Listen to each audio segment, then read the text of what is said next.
Welcome to the Michigan Golfer Show. Join us each week as we explore the people, the places, and the events that shape our great game. This country club in Linden, Michigan for the GAM's meeting, and with us is the president and also one of the founders of the Rolling In Golf Club, correct. Scott Moore. Scott, good morning. You have a special club. We do, and what's special about it is this. A few years ago I had the opportunity, I was blessed to play in Scotland for a month or a month and a half, and during that time I discovered that throughout Scotland you have several golf clubs, some that have been around for 100, 150, 200 years.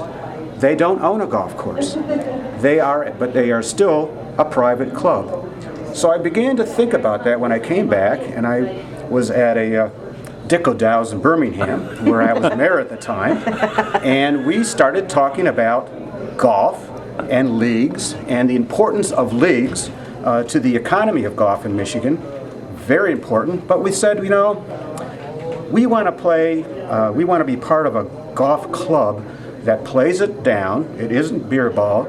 It's basically a golf club where we have a handicap chairman, we have a club champion, we have this and that. We actually are a country club, but we don't have a golf course. We didn't have the money for the golf course. We still don't have the money for a golf course.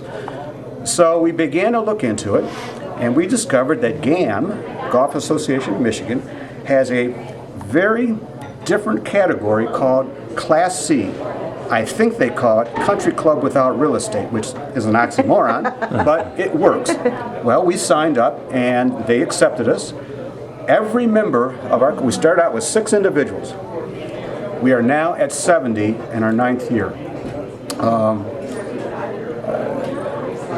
Here are some of the kind of elements. Everyone has to have a handicap. That handicap has to be with GAM. We have a club championship medal play. Our champion plays in the Tournament of Champions in October through GAM. We have a match play championship. We have a member. We have an invitational. We have everything that a country club promotes and has because they're important. But we are not a league. We still play twice a week, and at various clubs in and around southeastern Michigan. The clubs love us because they know we're going to come there with between 40, 50, 60 players every week, that we're going to take care of their course. We have a wonderful website. You can go to it, rollingingolfclub.org. And so if we like a club, we advertise that club. Most all of them are public courses. So, and we, after our game, food and beverage. So in many ways, we are treated well by all these courses, and we treat them well. So it's a win-win situation. This is a kind of category that's growing the game of golf. We went from 6 players to 70 players, playing it down, playing it by the rules of golf, and we just enjoy each other. It certainly becomes a big part of my life in terms of friendships and being able to go out and just have a good day on a golf course.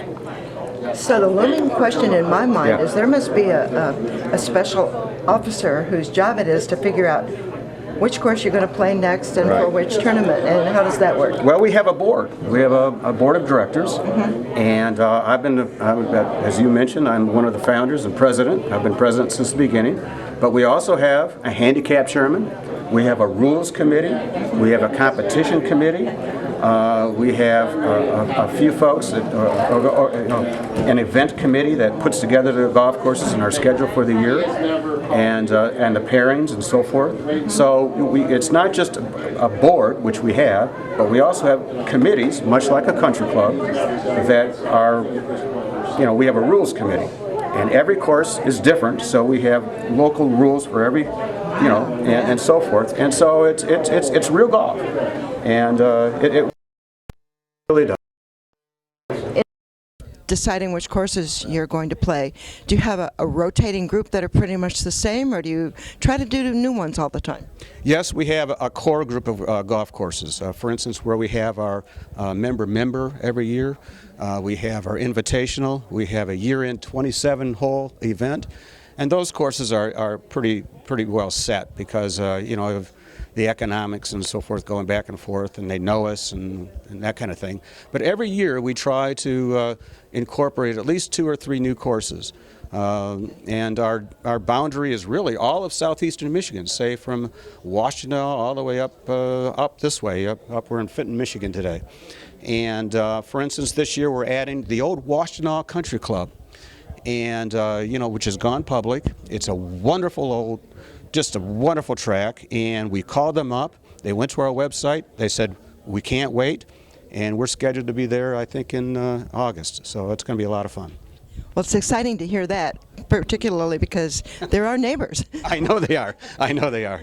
So, Scott, since you're recently retired mayor of Birmingham, are any of the Birmingham courses on your list? Well, yes, and having been the mayor of Birmingham, we have an event in September when golf is beginning to wind down, and and the competition is all over. We have an event called the Mayor's Yellow Ball Challenge, and we play at both Springdale and at Lincoln Hills.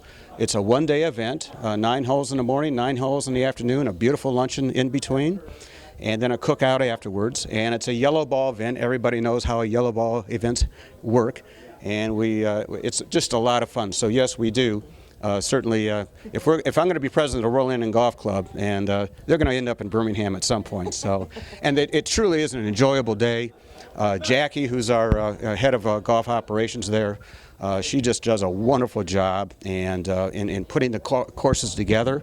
If you've never played our courses in Birmingham, I got to tell you, they're special. They're gems, and hopefully you can come on out if you want. You can even give me a call, and we'll play together. So. One more thing. Since you have recently, just a few months ago, retired as mayor, are you getting to play more golf? I am.